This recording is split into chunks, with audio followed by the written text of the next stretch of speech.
TV Batuíra Portugal, para lá do amanhã. Então, como veem, hoje vamos relembrar o nosso codificador. Porque, obrigada, Emília, porque na próxima segunda-feira, far-se-ão 156 anos da sua desencarnação.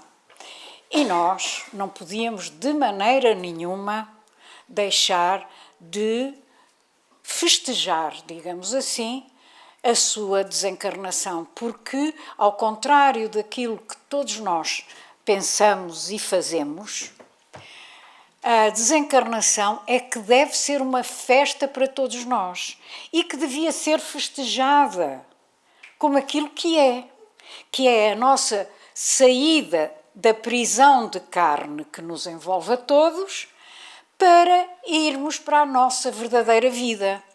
Portanto, em vez de ser um momento de lágrimas, de choro, de ficarmos tristíssimos durante o tempo todo que ficarmos ainda na Terra porque aquela pessoa partiu, nós devíamos era fazer o contrário. Por isso é que eu estou a dizer que vamos festejar hoje os 156 anos da saída da prisão do nosso codificador, esse espírito muitíssimo elevado que foi então um missionário.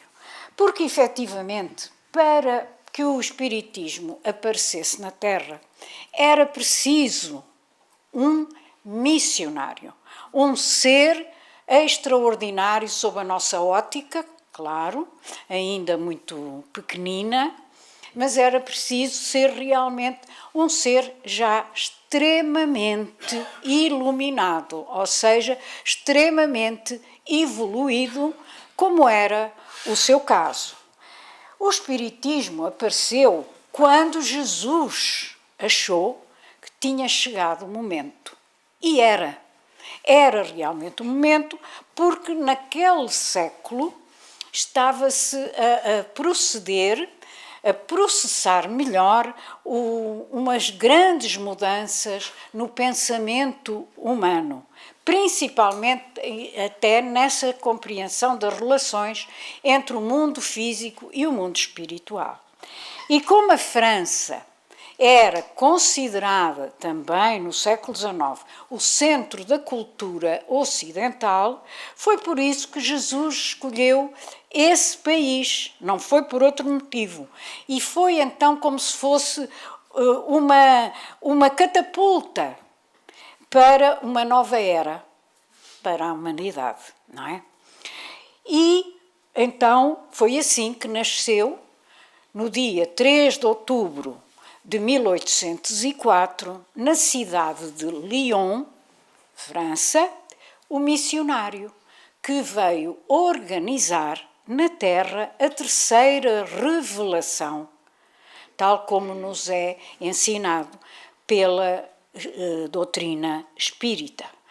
Nasceu então Hippolyte Léon Denisard Rivail, ou pseudónimo Allan Kardec, que codificou então as informações trazidas pelos espíritos superiores.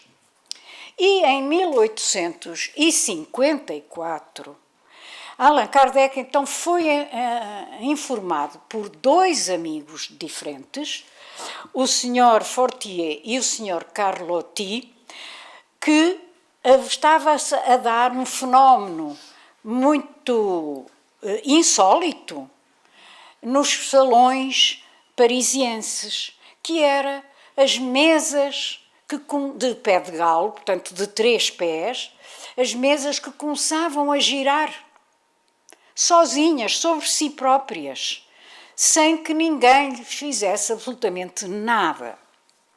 E um deles, o Sr. Fortier, até lhes falou por 2 vezes. É preciso talvez dizer que tanto o Sr. Fortier como o próprio Allan Kardec eram discípulos de Mesmer e, portanto, tinham estudado o magnetismo. Não é? E então, no livro Obras Póstumas, que vamos falar um bocadinho mais à frente, o próprio Kardec vai dizer que o Sr. Fortier lhe disse que não eram só as pessoas que podiam ser magnetizadas, que também eram os objetos.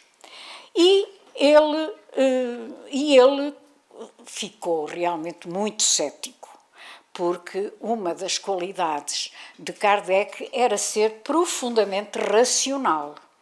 E então ele ficou, no primeiro momento, quando o Fortier lhe diz estas coisas, ele fica muito, muito cético mesmo. Mas, da segunda vez em que eles se encontram, estamos a falar em 1854, o Sr. Fortier, e eu vou citar o livro Obras Póstumas, em que Allan Kardec diz o seguinte, que o Sr. Fortier lhe disse: não só se consegue que ao magnetizá-la a mesa rode, mas também que fale, porque ao ser interrogada a mesa responde. Bom, ele aí, vocês devem calcular, era como se a nós, agora pela primeira vez, ouvíssemos falar destes fenómenos há quase 2 séculos e tínhamos que confessar que todos nós seríamos também profundamente céticos sobre aquilo que estávamos a ouvir. Mas, passados uns meses, em 1855, o outro seu amigo, que já era amigo dele há 25 anos, o Sr. Carlotti, reforçou então as informações e deu-lhe esta informação, que era surpreendente, de que havia intervenção de espíritos nestes factos. E na altura ele continuou cético e o Sr. Carlotti disse-lhe: um dia o senhor vai ser um dos nossos. E Kardec respondeu-lhe: não lhe vou dizer que não, vamos ver. Estava dado então aqui o ponto de partida para a vida missionária daquele que ia ser e trazer-nos, que ia ser então o codificador e trazer-nos então a terceira revelação sob o nome, o pseudónimo de Allan Kardec. E vamos então relembrar agora aqui a sua vida.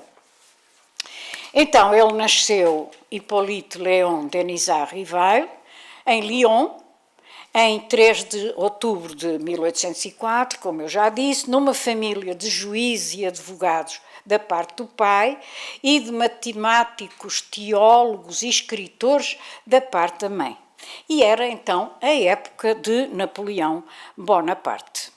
Aos 11 anos, ele é mandado pelos pais para um internato na Suíça, em Yverdon, que tinha sido fundado e era dirigido por um pedagogo suíço extremamente famoso, que era Johann Heinrich Pestalozzi.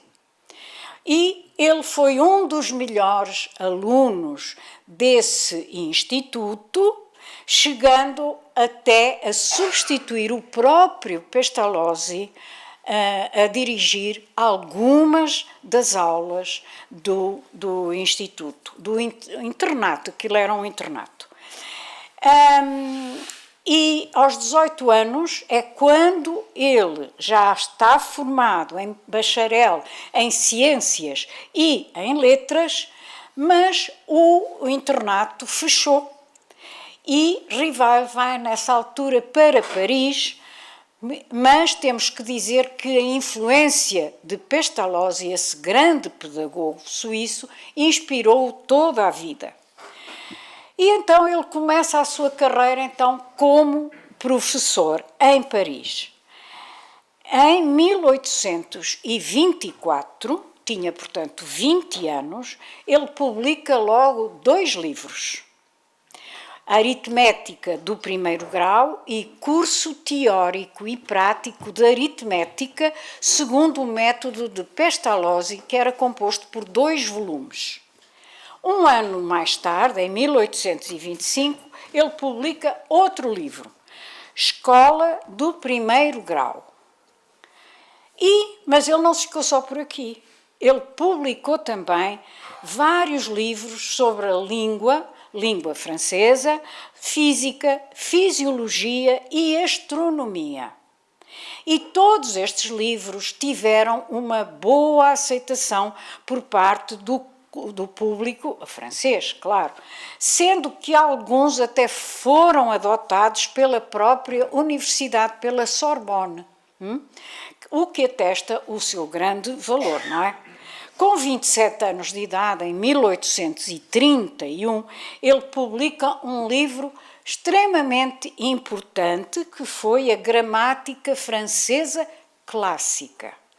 E ela foi usada nas escolas francesas durante N anos, dezenas de anos. Mais tarde, em 1832, ele casa-se com Amélie Gabrielle Boudet, que era uma senhora também com uma veia artística muito acentuada. Era professora de belas artes e também de letras, mas além disso era poetisa e também pintava. Ela também escreveu 3 livros, mas que não tinham nada a ver com educação, com pedagogia. Não, ela publicou os Contos Primaveris. Depois, como ela pintava e desenhava, de noções de desenho, e finalmente o essencial nas belas artes.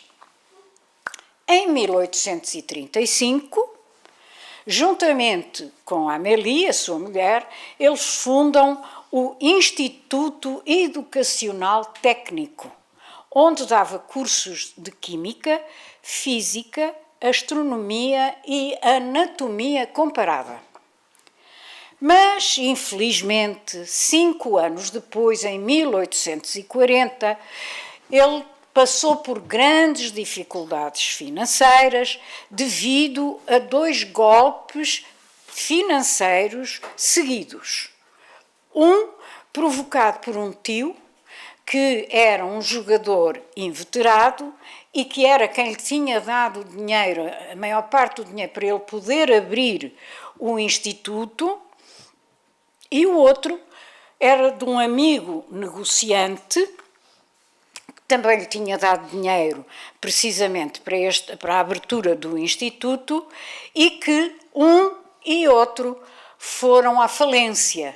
E, portanto, ele viu-se obrigado a fechar este instituto. No entanto, ele continua a lecionar em liceus, portanto, escolas primárias, secundárias, hoje em dia. E, ao mesmo tempo, fazia contabilidade de alguns estabelecimentos comerciais. A tudo isto, ele juntou a outra parte que ele não queria de maneira nenhuma perder, que era continuar a dar aulas de graça, e eu sublinhei e pus até em itálico, de graça, a jovens estudantes pobres. Mas, além de tudo isto, ele ainda era um poliglota, ele falava 6 línguas. E tudo isto só vem demonstrar também a todos nós que somos espíritas o que é que ele tinha sido já no passado. Por exemplo, ele falava alemão e todos nos lembramos de uma das suas encarnações, que ainda há pouco no estudo falámos dela, como Janusz Checo. Mas naquela altura, na República Checa hoje, a língua que se falava era o alemão. Portanto, é muito provável que ele tenha ido buscar aos seus arquivos psíquicos esses conhecimentos das 6 línguas que ele também falava, e falava fluentemente: inglês, alemão, francês, e as outras 3 línguas não se sabe quais eram, porque ele na sua biografia não fala delas. É uma pena. Bom, então o que é que ele fazia também? Ele fazia traduções para o francês, do alemão e do inglês. E, portanto, aos 51 anos, que era a idade que ele tinha em 1855, o professor Rivail é muito estimado, muito conhecido como pedagogo e também como escritor destes livros, mas livros de educação. Melhor dito, livros de instrução, porque educação é a moral, não é? É então, através, como já falámos do Sr. Fortier, é exatamente através dele, que era também, como eu já disse, magnetizador, como ele, ou seja, hipnotizador, se quisermos dizer assim, que ele então ouviu falar pela primeira vez do fenómeno das mesas que giravam. E pensou então, ele começou, tanta gente lhe estava a falar do assunto, que ele, no princípio, como sabemos, em 54 não ligou nenhuma, mas em 55, tanto o Carlotti como o Fortier voltam à carga, digamos assim, e era preciso que assim fosse, não é? E então ele começou então a pensar que havia aí mais alguma coisa. E no começo de 1855, ele encontra-se então com o seu amigo Carlotti, que lhe volta a falar no assunto. E ele ficou a pensar naquilo, porque tinha mesmo que ser assim, já estava destinado desde antes dele vir, como vamos ver depois, quase no fim. Então, intrigado, então ele naquela altura diz que ficou intrigado, e no mês de maio de 1855, ele decide finalmente aceitar o convite do amigo Carlotti para ir à casa de uma das senhoras que fazia reuniões mediúnicas, a senhora Roger. E lá ele conhece outras duas personagens, digamos assim, da sua vida que são importantes, a senhora Pleine Maison e o senhor Patier. Os três eram médiuns. E naquela altura, porque assim era necessário, a mediunidade de efeitos físicos, juntamente com a psicografia, era extraordinariamente importante. Hoje em dia, nós sabemos já que, por exemplo, a mediunidade de efeitos físicos está a desaparecer a olhos vistos, pelo menos nas casas, enfim, e com as pessoas mais sérias, que estudam a fundo o espiritismo, mas naquela altura era necessário, era essencial que houvesse fenómenos de efeitos físicos para chamar a atenção para o mundo espiritual. E ele, depois dessa primeira reunião, ele volta para casa completamente desconcertado e escreve então o seguinte. Atenção, tudo isto que foi escrito por ele e que eu vos trago é do livro Obras Póstumas, cuja primeira parte é a biografia dele.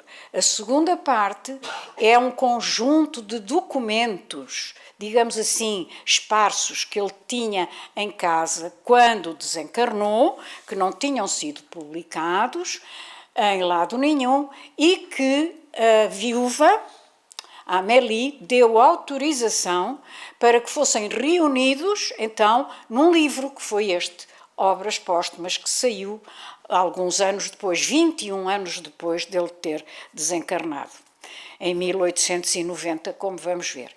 Então, mas isto para vos dizer que é ele mesmo que escreveu. Encontrava-me perante um facto inexplicável, aparentemente contrário às leis da natureza e que a minha razão rejeitava. Ainda nada tinha visto nem observado. As experiências feitas na presença de pessoas honradas e dignas de fé firmavam-me na possibilidade do efeito ser puramente material. Mas a ideia de uma mesa falante não me entrava ainda no cérebro. Convidado novamente para outra reunião, desta vez em casa da senhora Pleine Maison, ele pôde ser testemunha pela primeira vez do fenómeno das mesas que saltavam e corriam, e isto em condições tais que não deixava margem para dúvidas. É ele mesmo que diz esta frase. Verificou então que não se tratava de nada fútil, mas sim da revelação de uma nova lei que ele decidiu estudar. Porquê? Porque um efeito inteligente tem que ter, por causa, uma força inteligente. A seguir, ele vai conhecer a família Baudin e passa a frequentar as reuniões semanais em casa deles.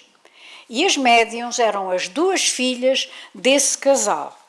Eram adolescentes, uma tinha 14, outra tinha 16 anos. Hoje em dia já não são consideradas adolescentes, acho eu, não é? Porque começa mais cedo, aos 12, 13 anos. Mas, para ele, eram ainda adolescentes, a Julie e a Caroline Baudin. E nestas reuniões costumava manifestar-se um espírito chamado Zéfiro.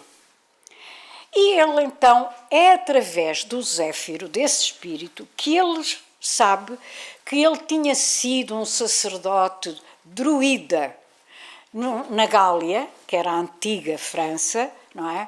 A Gália começa em 800 antes de Cristo e vai até 50 antes de Cristo, em que é dominada e era formada maioritariamente a Gália por tribos celtas. Mas em 50 antes de Cristo elas são conquistadas pelo Império Romano, por Júlio César. Bom, ele foi, então, neste período, antes de Cristo, ele foi um druida, portanto, um sacerdote gaulês. E tinha tido, segundo o Zéfiro, que lhe comunicou, o nome dele, nessa encarnação, era Allan Kardec.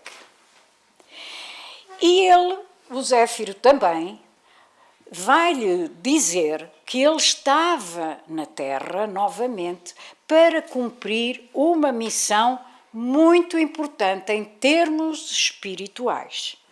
E depois, mais tarde, outros amigos espirituais vêm confirmar-lhe exatamente esta revelação que lhe dá Zéfiro. E todos lhe prometem ajuda, encorajando-o e aconselhando-o a ser perseverante. Mergulhou então nesta realidade espiritual e de 1855 a 1869 ele dedicou-se à gigantesca, porque é mesmo gigantesca, tarefa de classificar milhares de mensagens sob a orientação dos espíritos instrutores chefiados pelo Espírito da Verdade, lançando as bases do espiritismo, que, como todos sabemos, está assente nestes três alicerces: religião, ciência e filosofia. E Kardec, então, o que é que ele fazia com todas estas milhares de mensagens? Ele comparava cuidadosamente os factos, observava-os, comparava-os com imenso cuidado. E depois, então, é que ele deduzia as consequências dessa mesma comparação. E fazia outra coisa. Ele, antes de ir para as reuniões semanais, em casa da família Baudin, o que é que ele fazia? Ele levava escrito num papel, por assuntos, os temas que ele queria tratar, perguntar aos espíritos, porque assim como as levava escritas, para ele era depois mais fácil lembrar-se de tudo e poder fazer o desenvolvimento dos assuntos. E ele também deixou escrito no Obras Póstumas: observar, comparar e julgar. Foi esta a regra que segui constantemente: observar, comparar e julgar. E ele então, foi aí que ele constatou que os espíritos, ao serem apenas e só homens desencarnados, não tinham nem toda a sabedoria, nem toda a ciência, e que aquilo que sabiam estava de acordo com o seu respectivo grau de evolução. Mais nada. E ele uma vez, à noite, estava em casa, e ele e a mulher, a Amélie, começaram a ouvir barulhos, pancadas na parede. Ele estava no escritório a escrever e começou a ouvir esses barulhos. A Amélie chegou, viram tal, e eles, lógico, que começou a pensar que era alguma coisa que lhe queriam dizer. Na noite seguinte, em casa já dos senhores Baudin, ele recebe uma mensagem em que, entre outras coisas, lhe era dito: para ti chamar-me-ei a verdade, e todos os meses aqui estarei durante um quarto de hora ao teu dispor. Então ele, em 30 de abril, um ano depois de ter, digamos, chegado, entre aspas, ao espiritismo, ele recebeu a primeira revelação da missão que tinha que desempenhar. E depois, uma semana depois, em 7 de maio, e um mês e tal depois, em 12 de junho, ele vai ter 2 confirmações da sua missão como Kardec. Mais tarde, nesse mesmo ano, em setembro, uma grande parte do livro, do primeiro livro, que dá origem a todos os outros, aos outros 4, já estava concluído, mas Kardec quis submetê-lo ao escrutínio dos espíritos, e estes disseram-lhe: estamos satisfeitos e nunca te abandonaremos. Crê em Deus e segue em frente. E assinou a mensagem muitos espíritos. Esses muitos espíritos são todos aqueles que estão na codificação nos diversos livros, ok? E muitos deles, logo na introdução do Livro dos Espíritos, no fim da introdução, digamos assim, Kardec pôs os nomes deles. Então, as 2 irmãs, a Caroline e a Julie Baudin, foram as 2 médiuns do Livro dos Espíritos. Também foram ajudadas na edição, digamos assim, na correção, uma outra jovem de 18 anos, a Ruth Céline Jaffé, e mais tarde a Hermance Dufaux, que hoje até escreve livros através de um médium de psicografia. Na altura, esta Hermance Dufaux só tinha também 14 anos. Então, temos aqui a codificação, ou seja, os 5 livros que formam os alicerces da doutrina e que são conhecidos ou como codificação ou como obras básicas, e que, por ordem cronológica dos seus lançamentos, são o Livro dos Espíritos, o Livro dos Médiuns, o Evangelho segundo o Espiritismo, o Céu e o Inferno e, por último, a Gênese. Vejamos então agora um bocadinho, muito pouquinho, de cada um deles. 18 de abril de 1857, que hoje em dia é conhecido como sendo o Dia do Espírita, temos então aqui o lançamento em Paris, na livraria d'Antiou da Galeria d'Orléans, sob a forma de perguntas e respostas, contendo originalmente apenas 501 perguntas. E ele escreveu no Obras Póstumas: foi da comparação e da fusão de todas as respostas coordenadas, classificadas e muitas vezes retocadas no silêncio da meditação que elaborei a primeira edição do Livro dos Espíritos. E ao acabar o livro, Kardec declarou, também está lá, e eu vou citar: foi a obra da minha vida. Dei-lhe todo o meu tempo, sacrifiquei-lhe o meu repouso e a minha saúde, porque o futuro estava escrito diante de mim com letras irrecusáveis. E foi assim então que num sábado de primavera, 18 de abril de 1857, a promessa de Jesus de mandar à terra, de enviar um Consolador, o Consolador prometido, que está no Evangelho de João, não é? Capítulo 14. Então, essa promessa de Jesus vai ser cumprida por Allan Kardec com a publicação do Livro dos Espíritos, que naquela altura teve uma tiragem, esta primeira edição, de 1.200 exemplares. Estes 1.200 exemplares, estamos a falar de 1857, essa tiragem esgotou numa semana. Mas não vamos ficar por aqui, porque nós hoje conhecemos o Livro dos Espíritos não com 501 perguntas, mas sim com 1.018 numas edições e 1.019 noutras. Foi Kardec que, 3 anos depois, em 18 de março de 1860, então ele lança esta segunda edição com as 1018/19 perguntas que nós conhecemos. Vocês podem perguntar-se, mas porquê que uns são 1018 e outros são 1019? Não é? Porque uma das últimas perguntas que Kardec fez tem, nas 1018, uma alínea, a linha A. E noutras edições, dessa mesma linha A, os editores fizeram uma outra pergunta, o que significa que de 1018 a linha A passou a 1019. Okay? É só isso, mais nada.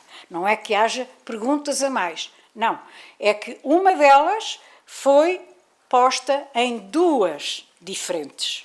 E então passou a ser de 1019 perguntas. Vamos agora ao Livro dos Médiuns.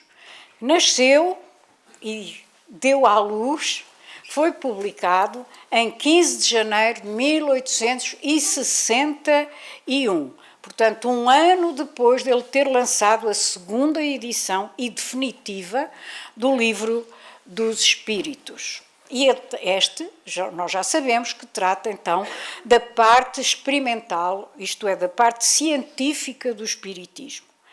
Em 29 de abril de 64, ele lança o Evangelho, contém a explicação das máximas morais do Cristo de acordo com o Espiritismo e as suas aplicações às várias circunstâncias da vida. Em 1 de agosto de 65, O Céu e o Inferno, onde se faz uma comparação muito interessante e muito pouco conhecido dos espíritas em geral, muito pouco conhecido, devia ser muito estudado, devia ser lido muitas vezes. Então, o livro faz uma comparação entre as várias doutrinas sobre a passagem da vida física para a vida espiritual e fala também sobre as penas e sobre as recompensas futuras, sobre os anjos, sobre os demónios, etc. E, finalmente, em 6 de janeiro de 1868, um ano e pouco mais antes da sua desencarnação, ele publica a Gênese, que trata das várias questões filosóficas e científicas, tais como a criação do universo, a formação dos mundos e o aparecimento do espírito, segundo a nossa compreensão da realidade. Isto é muito importante, segundo a nossa compreensão, que ainda é muito pequenina. Então vamos ver, e eu dei-lhe o nome de A Obra Gloriosa da Codificação. No meio temos o Livro dos Espíritos, porque é dele. Os outros são ramos da árvore do tronco. O tronco é o livro dos espíritos. E dele saem os outros 4. Olhem, da primeira parte, vamos assim, da primeira parte está ali a Gênese. É a pergunta, de onde vim? E a Gênese responde. É a primeira parte do livro dos espíritos. A segunda parte é o desdobramento desta segunda parte do livro dos espíritos, é no livro dos médiuns. O que é que eu sinto? Okay? Por sua vez, o Evangelho segundo o Espiritismo, que é as leis morais, a terceira parte do livro dos Espíritos, vai dar, então, resposta a esta pergunta: por que é que eu sofro? E, finalmente, a quarta parte, Esperanças e Consolações, tem a sua resposta, digamos assim, no céu e no inferno, em que, na generalidade, podemos dizer que ele dá resposta a para onde é que eu vou quando saio da minha vida física. Okay? O livro dos Espíritos é o tronco.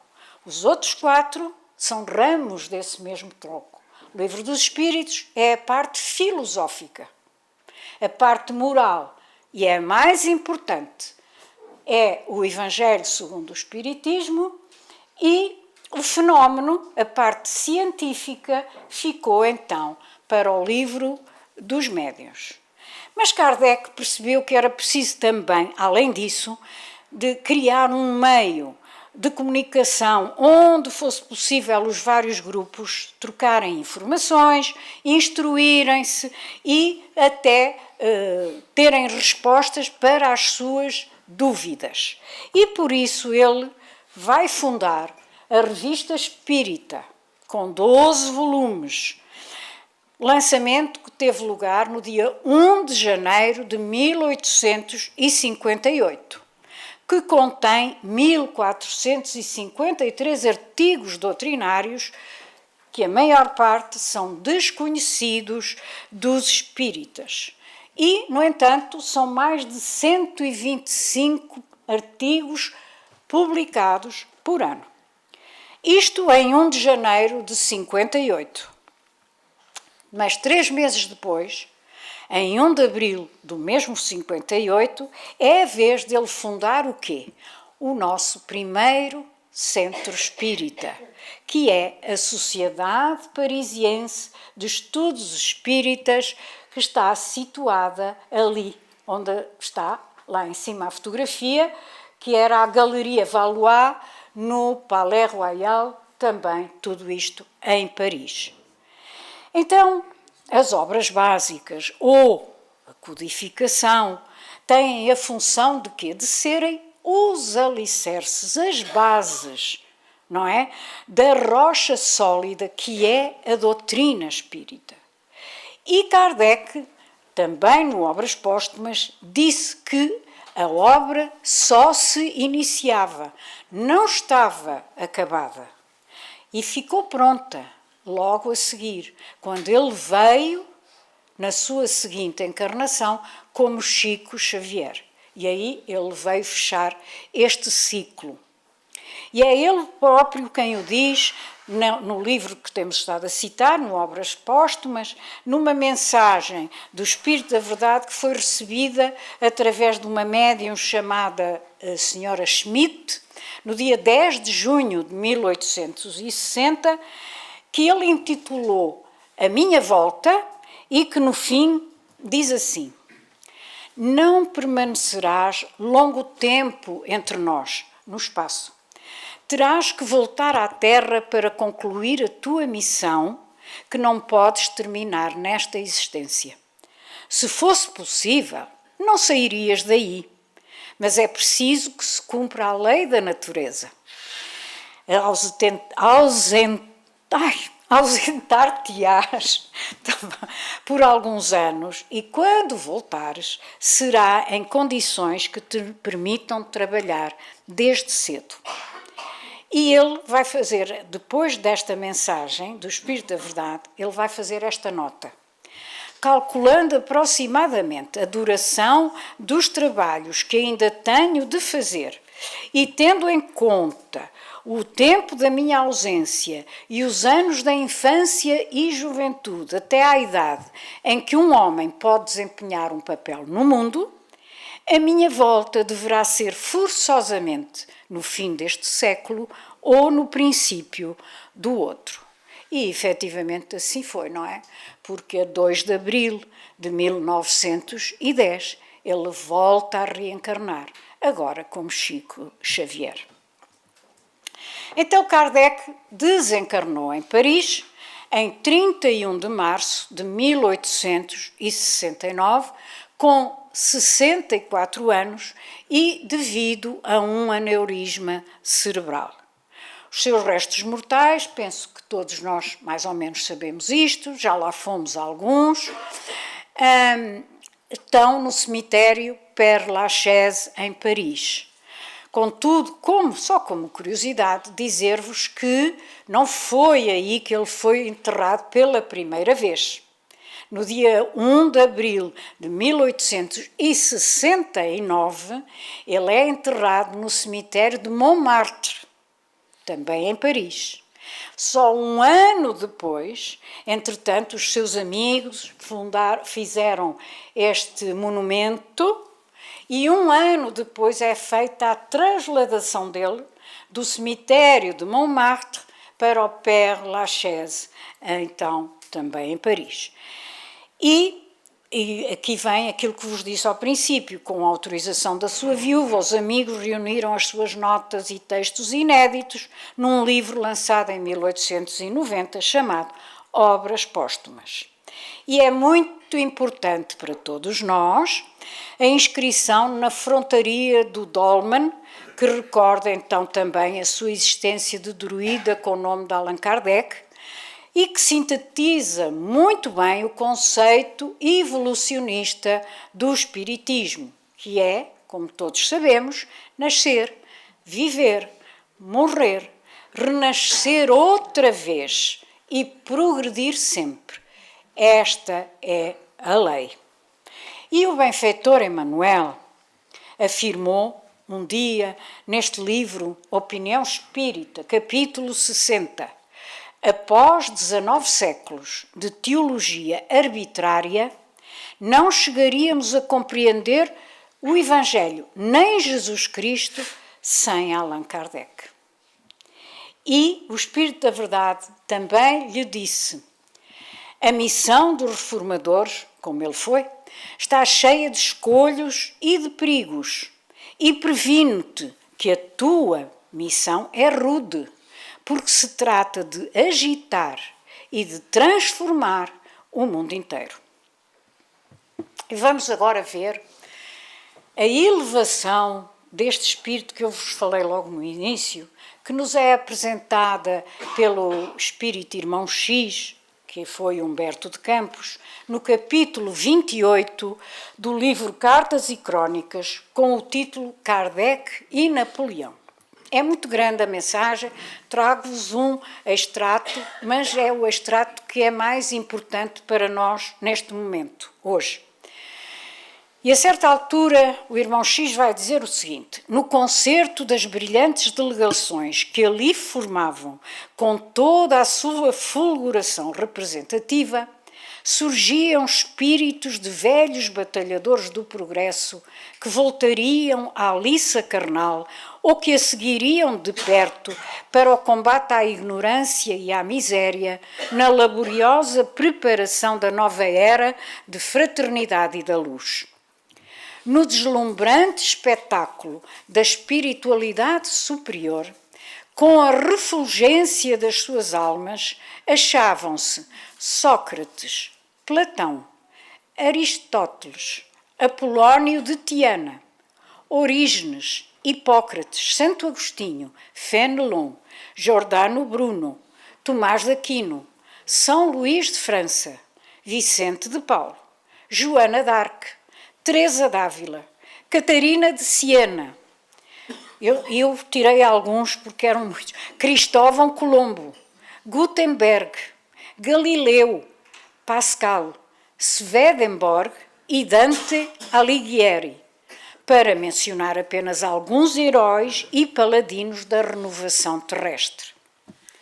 Depois da palavra rápida de alguns orientadores eminentes, invisíveis clarins soaram na direção do plano carnal, e em breves instantes do seio da noite que velava o corpo ciclópico do mundo europeu, emergiu, sob a custódia de esclarecidos mensageiros, um reduzido cortejo de sombras que pareciam estranhas e vacilantes, confrontadas com as fiéricas irradiações do palácio festivo.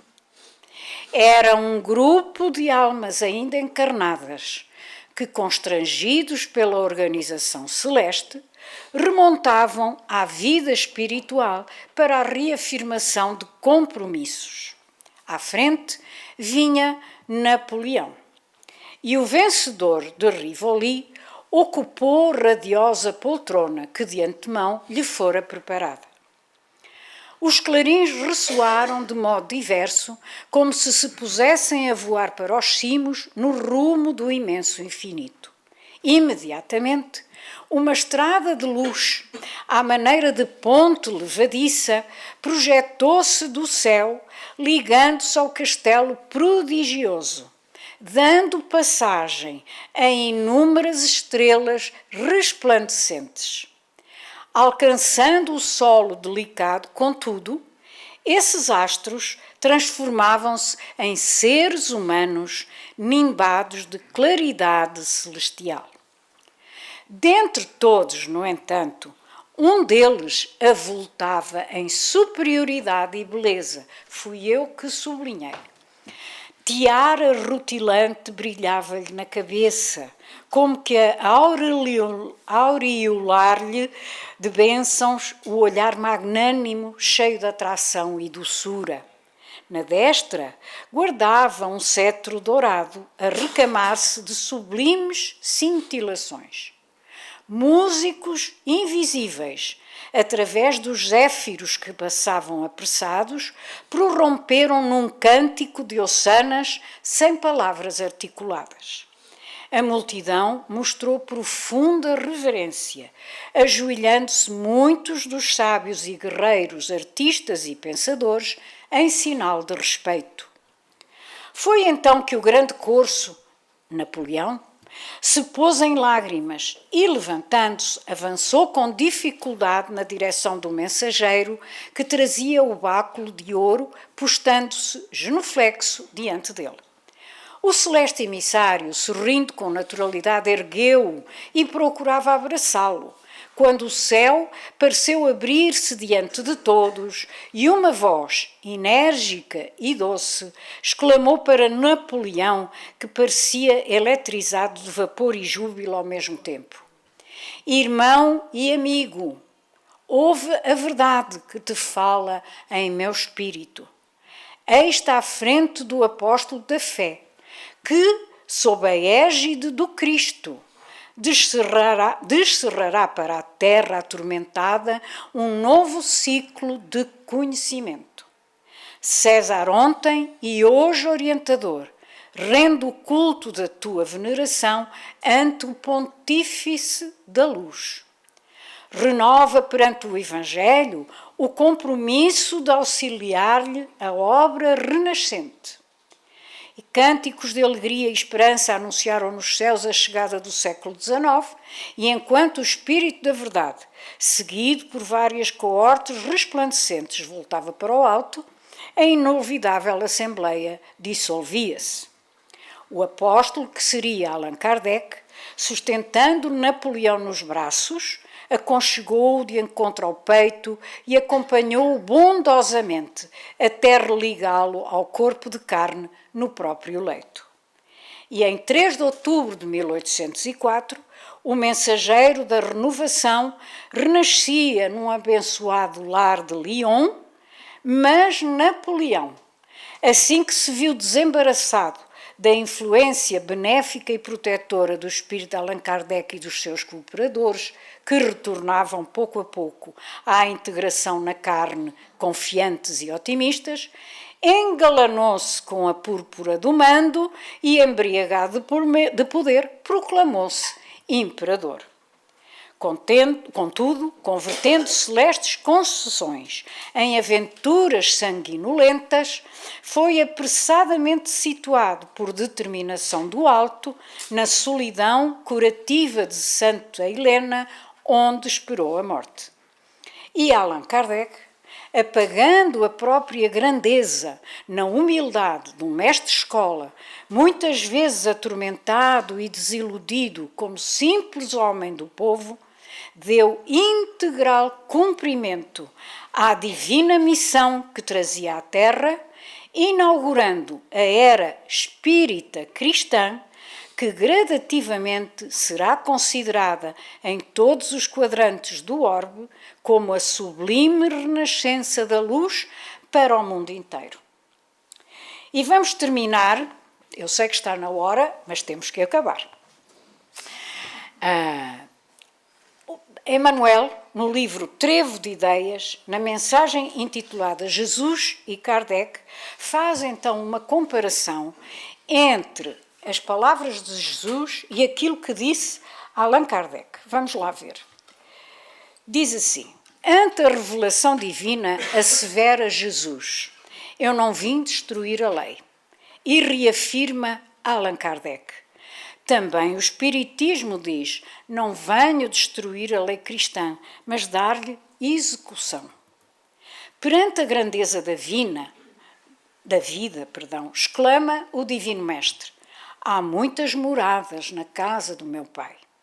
E Allan Kardec acentua: a casa do Pai é o universo.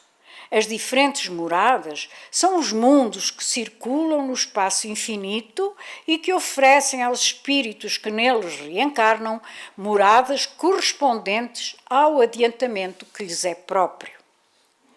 Exaltando a lei de amor que rege o destino de todas as criaturas, advertiu-nos o Senhor: amai-vos uns aos outros como eu vos amei. E Allan Kardec proclama: fora da caridade não há salvação. Destacando a necessidade de progresso para o conhecimento e a virtude, recomenda ao Cristo: não oculteis a candeia sob o alqueire.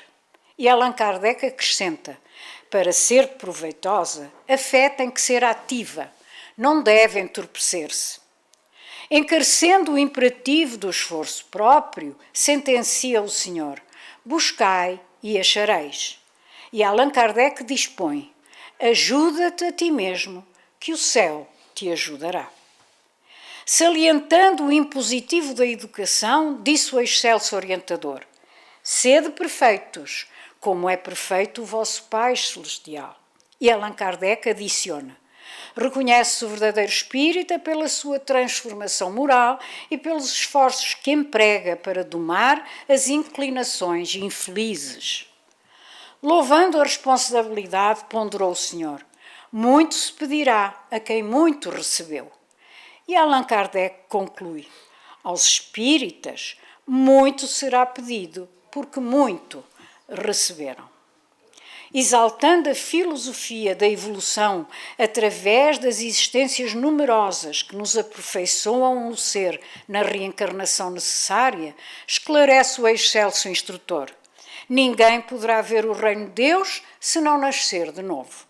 E Allan Kardec proclama: nascer, viver, morrer, renascer ainda e progredir sempre, tal é a lei. Consagrando a elevada missão da verdadeira ciência, avisa ao mestre dos mestres: conhecereis a verdade e a verdade vos fará livres. E Allan Kardec anuncia: fé inabalável só é aquela que pode encarar a razão face a face. Tão extremamente, e Emmanuel vai terminar assim, tão extremamente identificado com o Mestre Divino surge o apóstolo da codificação, que os augustos mensageiros que lhe supervisionam a obra foram positivos nesta síntese que recolhemos da resposta à pergunta 627 do Livro dos Espíritos, e que diz: estamos incumbidos de preparar o reino do bem que Jesus anunciou. E continua Emmanuel: eis porque saudamos no Espiritismo chama de fé viva a resplandecer sobre o combustível da filosofia e da ciência, o cristianismo restaurado ou a religião do amor e da sabedoria, que partindo do espírito sublime de Nosso Senhor Jesus Cristo, encontrou em Allan Kardec o fiel refletor para a libertação e ascensão da humanidade inteira. Não vou falar deste, vou-me embora. E então, como nos disse Emmanuel, nas suas mensagens, como nos trouxe Kardec / Chico Xavier, e esta é a mensagem do Grupo Espírita Emmanuel, neste livro Doutrina de Luz, em que Emmanuel vai rematar, dizer assim: seguir o Cristo de Deus com a luz que Allan Kardec acende nos nossos corações é a norma renovadora que nos fará alcançar a sublimação do próprio espírito em louvor da vida maior. E então, muito obrigada pela vossa atenção e muita paz.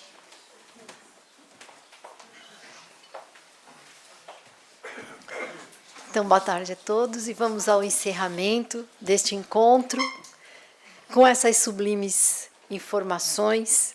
Doutrina espírita também é cultura, não é? Então, vamos lá.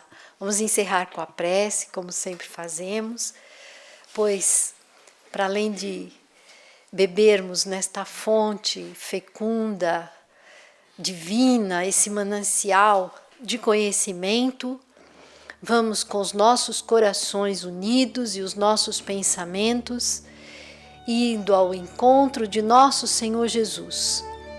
Agradecer a Ele pelas bênçãos que recebemos do mundo maior na Câmara do Passe, pelas bênçãos que são derramadas neste momento nos nossos corações, nos nossos espíritos, e que possamos, Senhor Jesus, continuarmos procurando o conhecimento, procurando, Senhor, o Teu Evangelho de amor e tudo aquilo que este Espírito nos trouxe em 2 encarnações, em 2 séculos, esse manancial de luz, e que nós possamos, Senhor, seguir para os nossos lares com esta alegria que sentimos no nosso coração e distribuir estas bênçãos que estamos recebendo de Ti àqueles que nos esperam, Senhor, e a todos aqueles com quem estaremos conosco ainda nesta semana. Obrigada, Jesus, por tudo, e que assim seja, Senhor. Graças a Deus. TV Batuíra Portugal. Para lá do amanhã.